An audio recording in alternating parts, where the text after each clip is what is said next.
The renowned neuroscientist Andrew Huberman does much more than just present facts. He fundamentally changes how we perceive aging.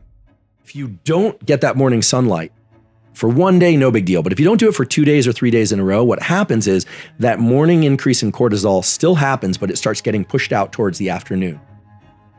Traditionally viewed as an inevitable outcome, he definitely challenges this conventional wisdom and suggests that aging is a complex riddle that we can crack. And one of the things that you see is that people are more alert, and when they're more alert, they move more. Rather than being a predetermined fate to which we must resign ourselves, he advocates for a dynamic view of aging, where we can influence its progression. So I think I found a diet that works well for me. Obviously, it will be different for different people, but this is what allows me to be consistent about eating quality foods. One thing I'll note before I say this, one very dramatic effect of taking this, what I would say is a pretty low dose of TRT since the new year, is absolutely zero appetite for sugar. In a compelling reveal, Huberman brings to light celebrities' methods to maintain their youthful appearances, dunking in a vat of anti-aging cream. Or maybe not. His insights are remarkable because he doesn't present those tactics as closely guarded secrets exclusive to the rich and famous. Basically, you can have 2 drinks a week and still be okay. Most people are drinking far more than that. Yes. And here's what I say. If you're going to drink more than that, then you should do a bunch of other things to support your health, right? Try and get good sleep, get exercise, cardiovascular and weight training exercise. Try and eat mostly non-processed, minimally processed food. Get sun in the morning. All the sort of Huberman Lab podcast staples of health and well-being. We could talk more about these if you want. Modern society, with its comfort and plentiful food supply, often stifles our body's inherent defenses against aging. It is a double-edged sword, as these conveniences can inadvertently speed up the aging process. However, we all have the power to change this. By understanding how our lifestyle impacts our body's natural mechanisms, we can make informed choices to mitigate aging. Ketogenic diets done properly can be great for people. The problem is if you do it wrong, you can really mess it up. I tried it once and I basically got psoriasis. I thought my scalp was going to fall off. I was like sloughing off all this. And then I stopped and I was taking the liquid ketones. And then all of a sudden I felt better again. But I was told that I just did it wrong. Fasting, for instance, can re-engage our body's protective processes. In the dawn of a new era, we redefine our relationship with comfort and abundance to reclaim our vitality and our youth. It's a revolutionary perspective, and we're only just starting to realize its potential. Salt is great. You need sodium, magnesium, and potassium to function and for your nerve cells to work. I mean, people who overdrink water and don't consume enough electrolyte die. Now, hydration is really important. I know David's really into hydration. He's mentioned that a few times. I mean, hydrating properly is key. And so you definitely want to make sure that you're drinking enough water and getting enough electrolytes. We should have actually talked about that at the beginning because that's going to keep your nervous system functioning well.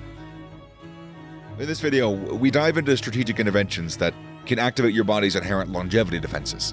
It's a riveting exploration of how stressed foods, intermittent fasting, and regular exercise can kind of trick our bodies into engaging in its anti-aging mechanisms.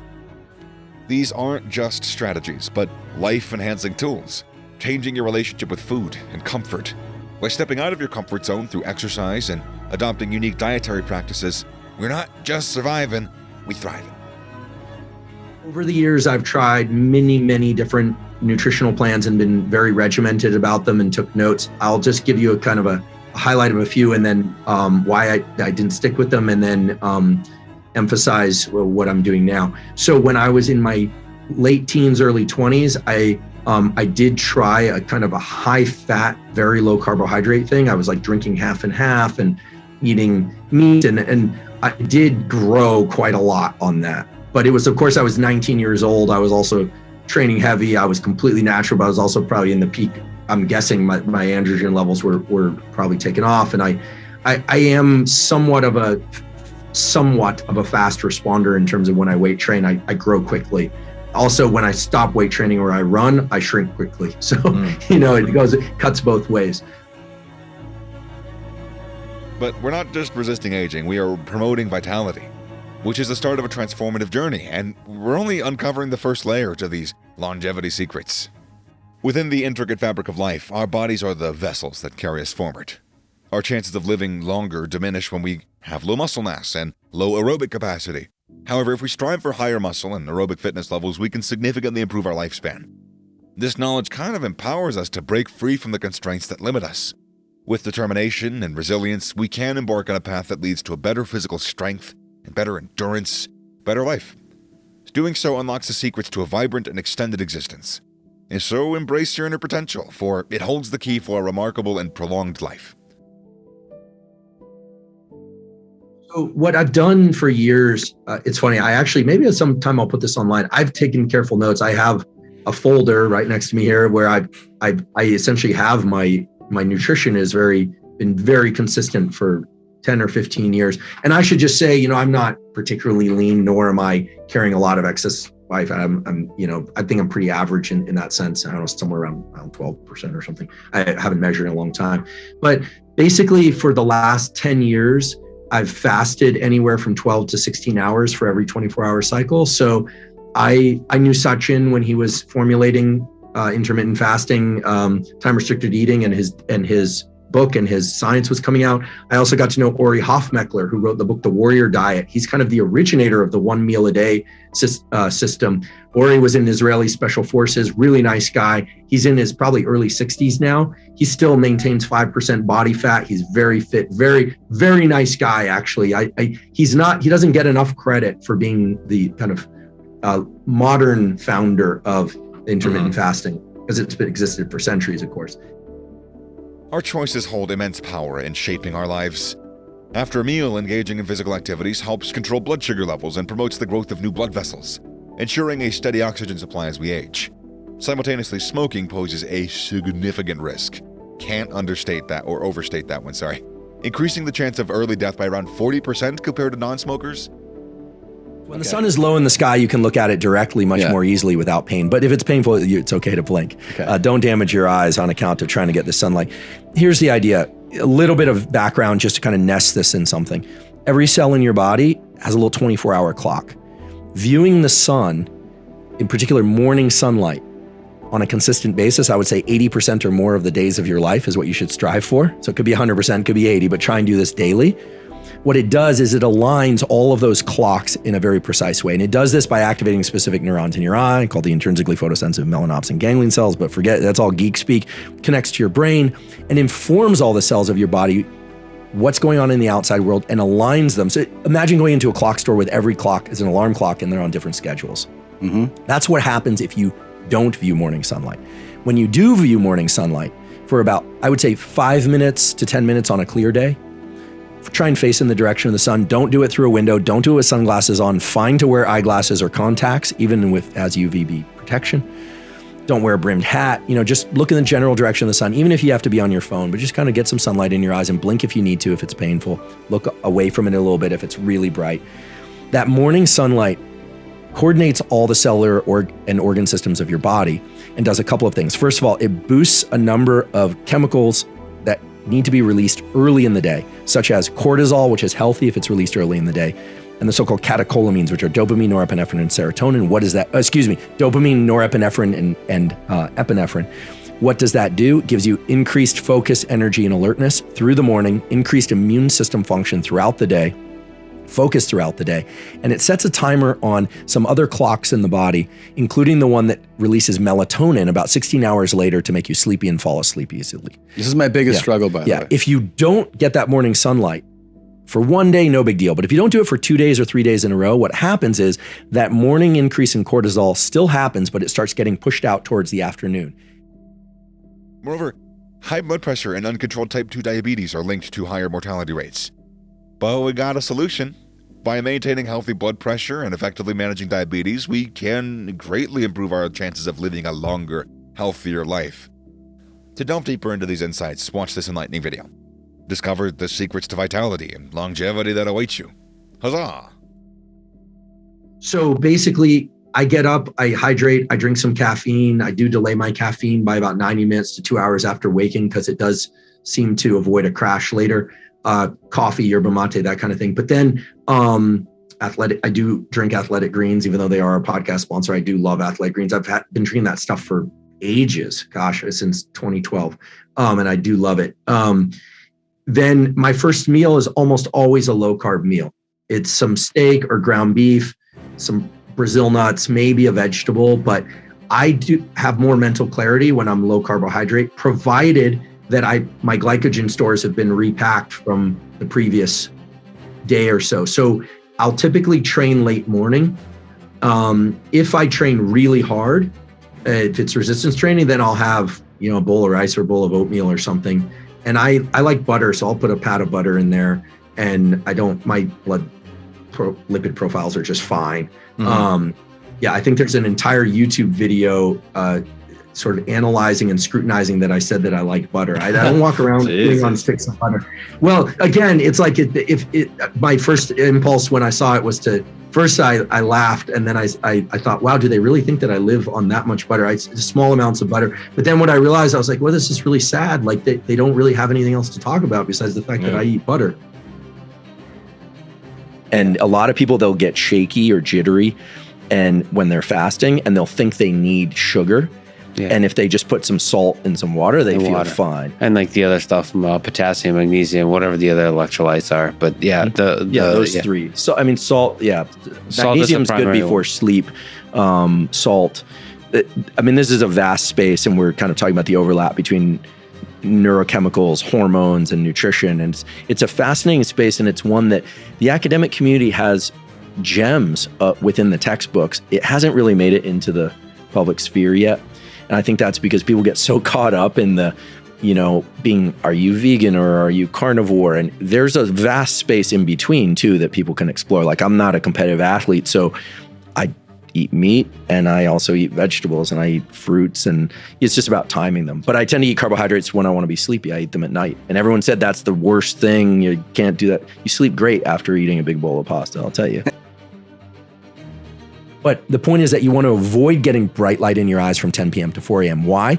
That plummets dopamine and melatonin, disrupts sleep, and can lead to issues in next day cortisol and even learning issues. This was beautifully shown by Samar Hattar at National Institutes of Mental Health. It's a good friend of mine, but also a fabulous circadian biologist. So morning sunlight on a cloudy day, maybe 10 to 20 minutes. Really overcast day, if it's really overcast, you wake up, it's ugly out. Your goal should be to get outside, be under an overhang, try and get some light in your eyes with no sunglasses. Then during the day, you really want to crank the lights. On a clear day, get outside. And then people say, well, I've got kids. You don't have kids. Have you ever tried to do this? Well, first of all, you don't know my home situation. Second of all, you go outside with the kids. They need it too. Yeah. People say, does this work in animals? Of course it works. It was discovered in animals and then shown in humans, right? Every mammal needs to do this, and dogs and other animals even will orient towards the sun. Ideally, you're seeing some sun in the morning, again in the afternoon before it sets, and then limiting your nocturnal light time. I have one idea that I'm hoping someone will test, which is when you're on a low carbohydrate diet or you're doing intermittent fasting, one thing that's very clear is that your adrenaline and noradrenaline, epinephrine levels are higher. And one of the things that you see is that people are more alert, and when they're more alert, they move more. And that brings us back to NEAT, this non-exercise induced thermogenesis. As you said, you eat a big bowl of pasta and it tends to make you feel kind of sedentary. Oh, yeah. Whereas when you just eat meat, you can go. Yeah. I ran into Jordan Peterson not that long ago. And he's really big. He does 3 steaks a day. And not just for his age, he looks very fit. And he feels strong. Now, I don't know what he's doing in the realm of training. I don't think he lifts weights. Exactly. So I don't think he has to replenish glycogen the same way many people do. But I think for people who are doing mostly cardiovascular exercise, some resistance training, I think he does some, the carnivore thing may work very well. But I think that also just being a mobile, moving person, and this thing about NEAT was discovered because they noted that people that were very thin tend to move a lot. It was a it was kind of correlation in both directions. Whereas people who are larger tend to be pretty sedentary and they move slower. But if I get up and I do put a little salt in my water, because sometimes the appetite can be, sometimes you think you're hungry, but if you put some salt and lemon juice in water, you drink that, then you notice, I'm not hungry anymore. And you were probably sodium deficient. Okay.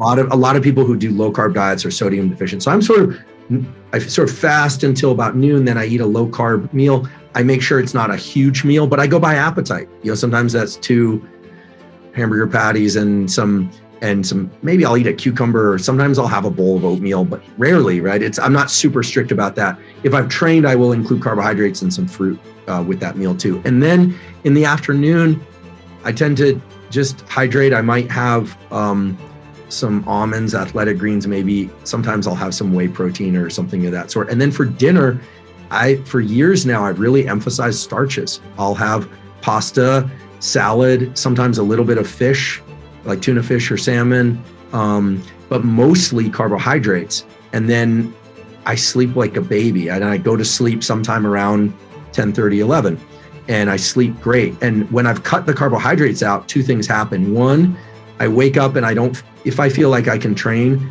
my endurance, even within weight training, is not that strong. And then I'm hungrier much earlier. The other is if I eat too much meat close to bedtime, I don't sleep that well. And probably because the gastric clearance time is too long. I do try and take a walk before or after dinner. Today I did it before. So there are evenings where I'm eating these, a bowl of pasta or a bunch of rice and salad. And I think to myself, just because the mindset is, I need protein. And sometimes I'll have some, but I'm eating sometimes a ribeye for lunch. I know a number of police officers and firefighters are doing that now because a lot of their job, especially police officers, is sedentary, and then it's go. Mm-hmm. And they seem to like that. There's a study on intermittent fasting that was done by Sachin Panda's lab out of the Salk on firefighters because their schedules are crazy. And being a night owl and then swing shifts is just terrible, wreaks havoc on your metabolic system. I mean, it's just one of the quickest ways to make yourself ill, but we need shift workers, right? Thank you, shift workers. So the intermittent fasting and these more, let's just call them elimination diets, where it's mainly carnivore, really help those communities stay fitter and more active. There's a guy on Instagram, I don't know his name, but I love his police posts. He shows amazing. Yeah, I follow him. And he sometimes puts up this post. I love these ones. I do see how intense that job is and like, wow. But he'll post like supplements and it's a steak. He's just all about protein, training, and the job. Yeah. In other aspects of life, he keeps quiet. For good reason, of course, but it's clear that for people that need to be active or who are sitting a ton, that the carnivore diet might be a great thing. And now I'm not talking about the carnivore fruit, meat, honey thing. Again, apologies, Paul. I'm not saying that's bad, but these are people who are mainly just doing meat. Yeah. And they just feel like their appetite is more regular. And cops, you kind of see it's a binary distribution. They're either really fit or they're really unfit. Yeah. And listen, it's got to be an incredibly hard job. Firefighters, the fitness part, it seems a little bit more aligned to like working out at the station and things like that. We have to think about where your body and brain thinks it is, and then adjust the timing of light. And it's very easy to do. And you can even use a little light box, or you can just get outside at the appropriate times. And you'll want to throw on sunglasses every once in a while during the daytime to avoid getting shifted in the wrong direction. Okay. So I can teach you how to do that. It's very easy. But I think most people, I would say about 75% or more people who have sleep issues find that getting this morning sunlight in their eyes, again, not through a window or windshield. People are like, can I do it through a window? Can I just look at the sun on an Instagram post? It's like, no, you actually have to go outside. Okay. It's like a free resource, but just do it. It's pleasant. Bring your kids with you or whatever. Getting that sunlight in your eyes, then try and catch the sun before it sets in the evening, or even just get outside for a few seconds.